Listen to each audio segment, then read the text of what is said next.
Welcome back to What Arty Noobs for General Disturbance. This is a 59 pattern. It's a tier 8 Chinese medium, premium medium. It's located on the east side of Sand River under the command of Bounce a Lot. One mark of excellence on the barrel, just about see it underneath that camo, and the battle starts.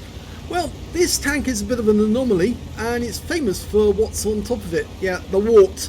I'm afraid most top tier American tanks have to have their wart for the commander, so he can be knocked out as the first shell hits the tank.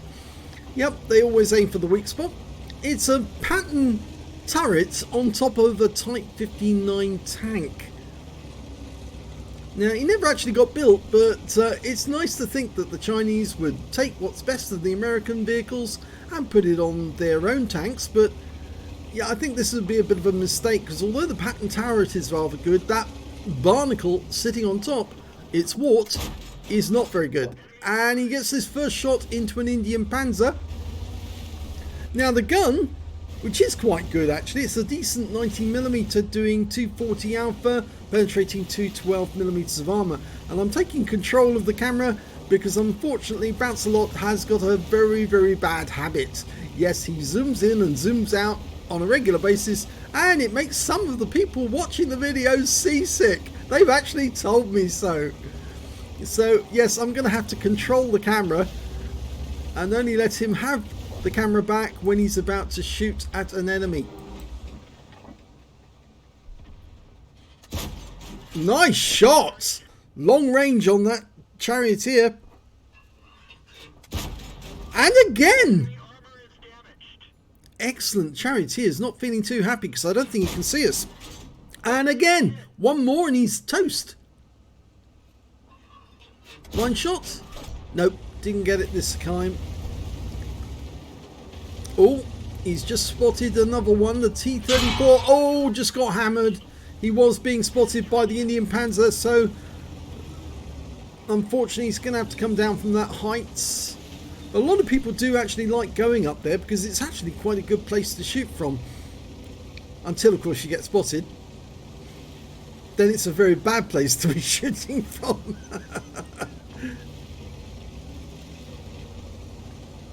And he's just trying to work out where he can go.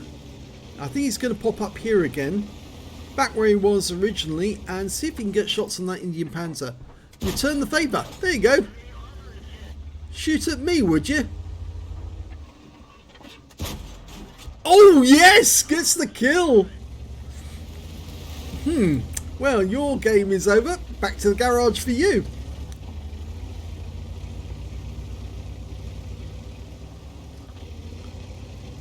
Apart from that horrible carbuncle, this actually looks quite a decent tank. Nice rounded turret. Oh, he's found another one. It's the T-34, but it looks like he's looking this way. The Emir was. That's one of those premium ones that was sold in Frontline, or rather given out if you managed to complete enough rounds. I wasn't a big fan of the way they were doing Frontline this year. He's angling. Angle. That's it. I preferred it if there was much longer period of time than they were actually giving us, because I wanted to get really involved in Frontline, but I just couldn't, because obviously with my needs to get the videos done, which meant obviously that I could only partake in Frontline on an irregular basis. But because it was only on for a week each time, I only probably got one day out of each session. And even then, I only probably got a few hours on each occasion. Oh, LT432's getting in the way. And that T69 is now in trouble. He's not looking at us, and now he won't. So, 2 kills over the ridgeline and moving. Okay, he's doing it again. I know Jingles actually says the same thing about some of his players, or some of the people who send in his replays, that they have this tendency to do it.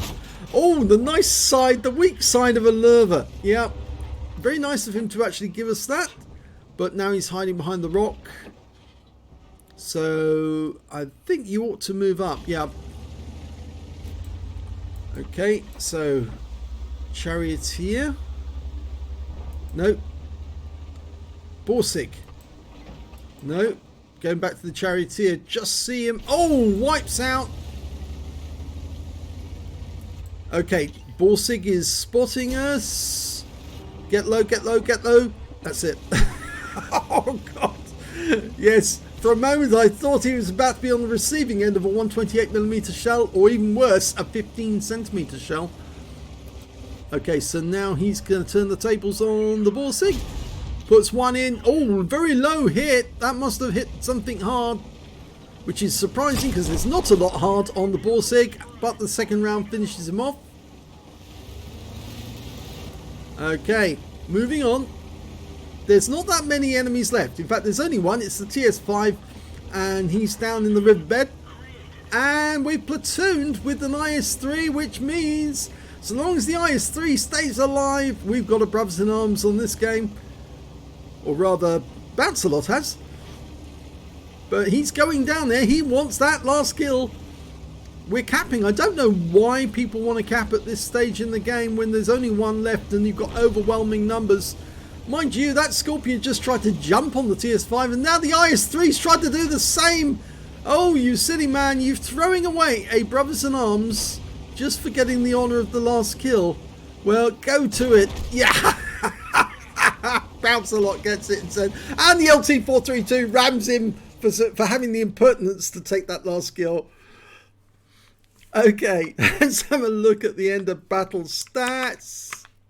And it's an ace tank for Bounce-A-Lot in the 59 pattern. He managed to get a spotter for spotting at least 1,000 hit points of damage. He's doing a lot of spotting actually from that ridgeline. It was very handy. He was spotting them from a long way away. He also got a fighter badge for getting at least 4 kills. He did get 4 with the last shot, and a fire for effect for doing more damage than hit points for his own vehicle. The only other medal he managed to get was the brothers in arms, and thankfully he put that last enemy out of his misery to save the IS-3 from making a horrendous mistake like the Scorpion G did by trying to jump on the enemy and then getting wiped out in the process.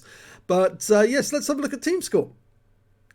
Well, we can see that he did get the highest damage on his team, but he didn't get the highest damage overall. That went to that TS5, and he didn't get a high caliber either, but 3,077 hit points of damage meant he was the top dog on hit points. And Bounce-A-Lot got 2,748, and after that it was the Charioteer that he took out at long range with 2,645 hit points.